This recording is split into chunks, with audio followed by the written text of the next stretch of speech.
ନମସ୍କାର ବନ୍ଧୁମାନେ ଶ୍ରଦ୍ଧାରେ କୁହନ୍ତୁ ଜୟ ଶ୍ରୀରାମ ଜୟ ହନୁମାନ। ବନ୍ଧୁମାନେ, ଯାହା ପାଖରେ ପ୍ରଭୁ ହନୁମାନଙ୍କ କୃପା ରହିଅଛି ତାକୁ ଜୀବନରେ କୌଣସି ବି ଶକ୍ତି ହରାଇ ପାରିବ ନାହିଁ। ତାର ଚେଷ୍ଟାରେ କୌଣସି ବି କାର୍ଯ୍ୟ କେବେ ବି ବିଫଳ ହେବ ନାହିଁ। ଏହା ସତ୍ୟ ଅଟେ, 100% ସତ ଅଟେ। ବନ୍ଧୁମାନେ, ଆପଣ ଆଖି ବନ୍ଦ କରି ଓମ୍ ରାମ ନାରାୟଣ ନମଃ ଏହି ମନ୍ତ୍ର 3 ଥର ଜପ କରି ସ୍କ୍ରିନରେ ଥିବା କୌଣସି ବି ନମ୍ବର ଉପରେ ଆପଣଙ୍କର ଡାହାଣ ହାତର ତର୍ଜନୀ ଆଙ୍ଗୁଠିକୁ ରଖି ଦିଅନ୍ତୁ।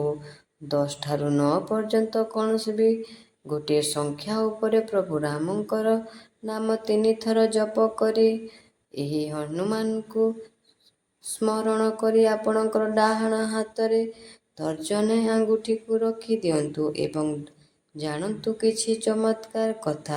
ଏହା ହନୁମାନ ଜ୍ୟୋତିଷଙ୍କ ଅଙ୍ଗ ଅସ୍ତ୍ର ଅଟେ। ଏହା ଅଦ୍ଭୁତ ଏବଂ ଚମତ୍କାର ମଧ୍ୟ ଅଟେ।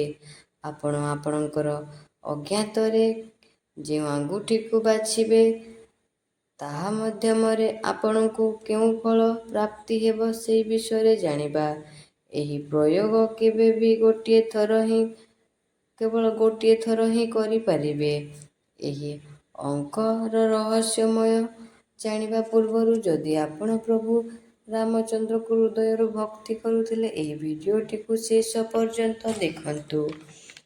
ଆଶା କରୁଛି ଆପଣମାନେ କୌଣସି ଗୋଟିଏ ସଂଖ୍ୟାକୁ ବାଛି ସାରିବେଣି। ତ ଏବେ ଆସନ୍ତୁ ଜାଣିବା ସେହି ସଂଖ୍ୟାମାନଙ୍କର ରହସ୍ୟ ବିଷୟରେ।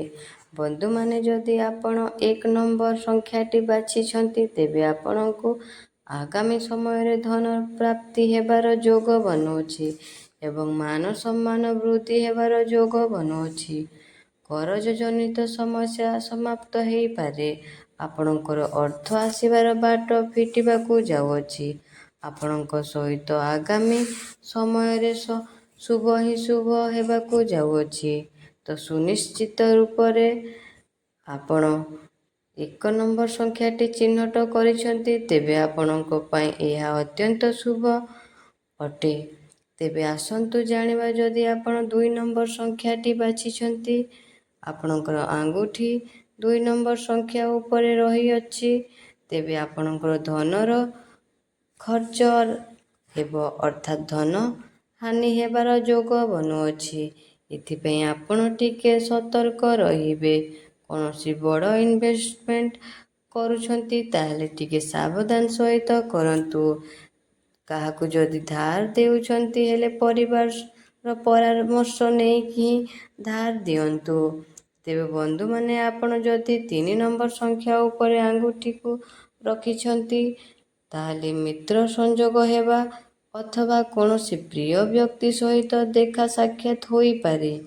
ପୁରୁଷମାନଙ୍କ କୌଣସି ସୁନ୍ଦର ମହିଳାଙ୍କ ସହିତ ସାକ୍ଷାତ ହୋଇପାରେ। ଆପଣଙ୍କର ମାନ ସମ୍ମାନ ବଢ଼ିବ। ଆପଣଙ୍କର ଲୋକ ପରିଚୟ ବଢ଼ିବ। ସମାଜରେ ନୂତନ ପରିଚୟ ସୃଷ୍ଟି ହେବ। ବନ୍ଧୁମାନେ, ଯଦି ଆପଣ ଆପଣଙ୍କର ଆଙ୍ଗୁଠି 4 ନମ୍ବର ସଂଖ୍ୟା ଉପରେ ରଖିଛନ୍ତି ତେବେ କୌଣସି ରୋଗ ବା ବ୍ୟାଧି ହେବାର ସମ୍ଭାବନା ବନୁଅଛି। ଏଥିପାଇଁ ଆପଣ ସାବଧାନ ରହିବାକୁ ପଡ଼ିବ। ଏଥିରୁ ରକ୍ଷା ପାଇବା ପାଇଁ ଆପଣ ମଙ୍ଗଳବାର ଦିନ ହନୁମାନଙ୍କ ମନ୍ଦିରରେ ଗୋଟିଏ ଦୀପ ଜଳାନ୍ତୁ। ଏହାଦ୍ୱାରା ଆପଣଙ୍କର ଯାହା ବି ସଙ୍କଟ ଥିବ ତାହା ଦୂର ହୋଇଯିବ। ବନ୍ଧୁମାନେ, ଯଦି ଆପଣ ଆଙ୍ଗୁଠିକୁ 5 ନମ୍ବର ସଂଖ୍ୟା ଉପରେ ରଖିଛନ୍ତି ତେବେ ଆପଣଙ୍କ ଜୀବନରେ ସଫଳତା ପାଇବା ଯୋଗ ବନୁଅଛି। ତେବେ କାର୍ଯ୍ୟ ବିଷୟରେ ଯାହା ଆପଣ ଚିନ୍ତା କରୁଛନ୍ତି ତାହା ପୂର୍ଣ୍ଣ ହେବାର ସମୟ ଆସିଯାଇଛି।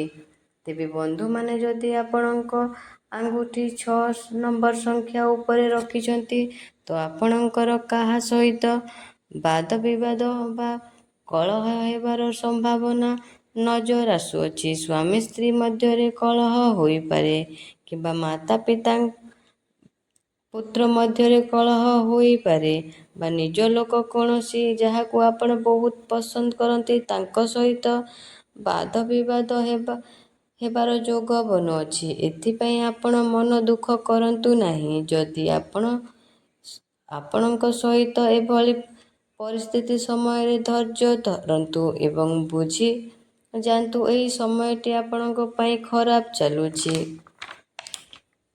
ବନ୍ଧୁମାନେ ଯଦି ଆପଣଙ୍କର ଆଙ୍ଗୁଠି 7 ନମ୍ବର ସଂଖ୍ୟା ଉପରେ ରଖିଛନ୍ତି ତ ଆପଣଙ୍କୁ ସନ୍ତାନ ସୁଖ ମିଳିବ। ଯଦି ଆପଣଙ୍କ ସନ୍ତାନଠୁ କିଛି ବଡ଼ ଖୁସି ଖବର ମିଳିବ, ଆପଣଙ୍କୁ କୌଣସି ବଡ଼ ଖୁସି ଖବର ମିଳିବାର ଯୋଗ ବନୁଅଛି। ତେବେ ବନ୍ଧୁମାନେ, ଆପଣ ଯଦି ଆଙ୍ଗୁଠିକୁ 8 ନମ୍ବର ସଂଖ୍ୟା ଉପରେ ରଖିଛନ୍ତି, ତେବେ ଜୀବନରେ କଷ୍ଟ ଆସିବାକୁ ଯାଉଅଛି। ଆପଣଙ୍କର ଅପମାନ ହେବାକୁ ଯାଉଅଛି। କେହି ଆପଣଙ୍କ ସହିତ ବିଶ୍ୱାସଘାତକତା କରିପାରନ୍ତି। କାହାକୁ ବି ଆପଣ ବିଶ୍ୱାସ କରନ୍ତୁ ନାହିଁ। ଆପଣଙ୍କ ଭରସା ଭାଙ୍ଗିପାରେ। ସେଥିପାଇଁ ଆପଣ କାହାକୁ ବି ଆଖି ବନ୍ଦ କରି ବିଶ୍ୱାସ କରନ୍ତୁ ନାହିଁ। ବନ୍ଧୁମାନେ, ଯଦି ଆପଣ ଆପଣଙ୍କ ଆଙ୍ଗୁଠିକୁ 9 ନମ୍ବର ସଂଖ୍ୟା ଉପରେ ରଖିଛନ୍ତି ତ କୌଣସି ମୋକଦ୍ଦମାରେ ବିଜୟ ଲାଭ ହୋଇପାରେ, ବା ଯଦି କୌଣସି କୋର୍ଟ କଚେରୀ ମାମଲା ଥିଲା ତ ସେଥିରେ ଆପଣଙ୍କୁ ବିଜୟ ପ୍ରାପ୍ତି ହେବ। ଏହା ସହିତ ଯଦି ଆଗକୁ ଭାବିଥିବା କାର୍ଯ୍ୟ କରିପାରୁନଥିଲେ, ଆଗକୁ ସେହି କାର୍ଯ୍ୟ ମଧ୍ୟ ସଫଳ ହେବ। ଯେଉଁ କାର୍ଯ୍ୟରେ ଆପଣ ହାତ ଦେବେ ସେହି କାର୍ଯ୍ୟ ଅବଶ୍ୟ ସଫଳ ହେବ। ସମାଜରେ ମାନ ସମ୍ମାନ ପ୍ରାପ୍ତି ହେବ।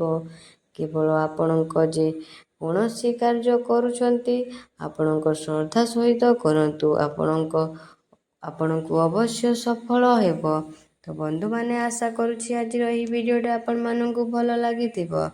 ଯଦି ଭଲ ଲାଗିଥିଲେ କମେଣ୍ଟ ବକ୍ସରେ ଜୟ ଶ୍ରୀରାମ, ଜୟ ଶ୍ରୀ ହନୁମାନ ଅବଶ୍ୟ ଲେଖିଦେବେ ଏବଂ ଚ୍ୟାନେଲଟିକୁ ସବସ୍କ୍ରାଇବ୍ ମଧ୍ୟ କରିଦେବେ। ଧନ୍ୟବାଦ।